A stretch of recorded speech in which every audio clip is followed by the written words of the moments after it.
უნივერსიტეტი არ არის პოლიტიკური კონტროლის ობიექტი. უნივერსიტეტების გარეშე უნივერსიტეტებზე გადაწყვეტილება არ მიიღება. პროფესორ მასწავლებელთა ნაწილი ფიქრობს, რომ ქართული ოცნების მიერ განათლების რეფორმად შეფუთულ ცვლილებებს სასწავლებლებში აკადემიური თავისუფლებისა და ავტონომიურობის გაქრობისკენ მივყავართ. მათი თქმით, ამ მიზნის მიღწევას ივანიშვილის ხელისუფლება უნივერსიტეტებიდან განსხვავებული აზრის მქონე კრიტიკულად განწყობილი პროფესორის გამოდევნით შეეცდება. განათლება არის ის ფუნდამენტი, რაზედაც თან ხდება ორი ძალიან მნიშვნელოვანი ჯგუფი და ერთიანდება. ეს არის პირველ რიგში სტუდენტობა, რომელიც ამ ქვეყანაში საკუთარ მომავალს და საკუთარი ინდივიდუალურ განვითარებას, კარგად ცხოვრებას და ბედნიერყოფას უკავშირებს სწორედ კარგ განათლებას, რაც ავტომატურად გულისხმობს დასავლეთთან ახლო ურთიერთობას და იმ საგანმანათლებლო სივრცესთან ურთიერთობას.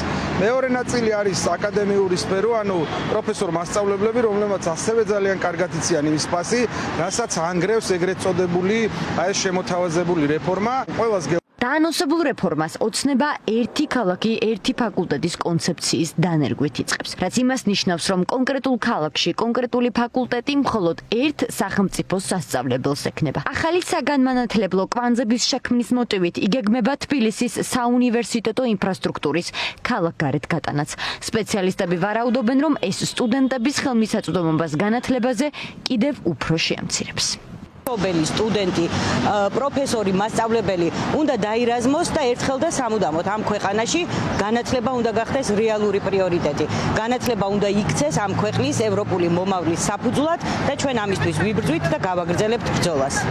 ოცნებამ რეფორმის სახელით უნივერსიტეტების შენობების გაყიდვაც ჩაიფიქრა. უმაღლესი სასწავლებლების ჩამონათვალში, რომელთა შენობებიც მათი ისტორიული მნიშვნელობიდან გამომდინარე არ გაიყიდება, ირაკლი კობახიძემ თბილისის სახელმწიფო უნივერსიტეტის პირველი და მეორე კორპუსები, სამედიცინო და თეატრალური უნივერსიტეტები, კონსერვატორია და სამხატვრო აკადემია დაასახელა. დეველოპერულ ამოცანებთან ერთად იცვლება საგრანტო სისტემაც.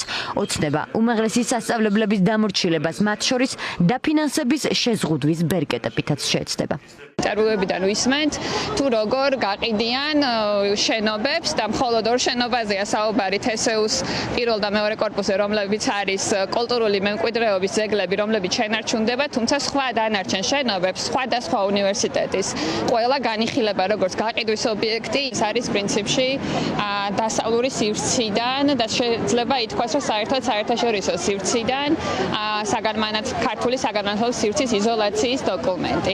ქართული ოცნების ეგრეთ წოდებული რეფორმით, როგორც უნივერსიტეტებში, ასევე სკოლებში, სასწავლო პროცესის შემოკლებაც იგეგმება. არადა სპეციალისტების თქმით, 12 წლიანი სწავლება აუცილებელია იმისთვის, რომ ჩვენი სკოლების დიპლომები ევროპასა და ამერიკაში აღიარონ. ამურად მოხდება 3 წელი სწავლას, რაც ვერაფრით ვერ გაუმჯობესებს სტუდენტების ცოდნის ხარისხს, პირიქით გააუარესებს.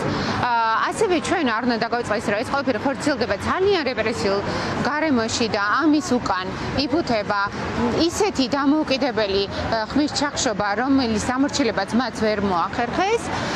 და გარდა ამისა, ეს შექმნის არის იზოლაციის დოკუმენტი, რომელიც ხელს შეუშლის ახალგაზრდა თაობას სწავლა მიიღოს იქ, სადაც მათ უნდა და კიდევ უფრო გააღრმავებს სოციალურ უთანასწორობას, რომელიც ისედაც უდიდესი პრობლემაა. დაანონსებული ცვლილებებით უნივერსიტეტებში გამონაკლისი სპეციალობების გარდა 3+1 სისტემა უნდა დაინერგოს. ანუ 3 წელი ბაკალავრიატს დაეთმობა, ხოლო 1 წელი მაგისტრატურას. სტუდენტები ფიქრობენ, რომ ეს ცვლილება საქართველოს დასავლური საგანმანათლებლო სივრციდან იზოლაციას ისახავს მიზნად. დღეს სტუდენტები ლექტორები და მასწავლებლები შეგვიძლია განათლების სამინისტროსთან 6 საათზე სადაც გავაპროტესტებთ ამ რეფორმას.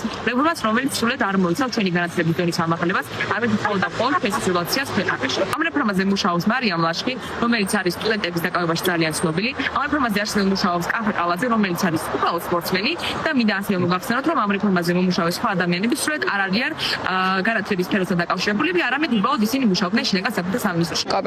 აბსოლუტურად ყველა ჯერ კიდევ ვისაც მართლა გონია, რომ ეს რეფორმა შეიძლება იყოს სასარგებლო სტუდენტებისთვის, საკუთარი შვილებისთვის, ოჯახის წევრებისთვის, ყველა ჯერ დავარწმუნოთ იმაში, რომ ეს ესე არ არის და რა თქმა უნდა მეორეს მხრივ ის, რომ არც ერთი სტუდენტი არ იტყვის სამშობლოსთვის სასარგებლო და ინდივიდუალურად სასარგებლო პრივილეგიებზე უარს იმისათვის, რომ ვიღაცას სადღაც ესე მოუნდა და ამ ყველაფერს წერტილი ძალიან მალე დაესმება.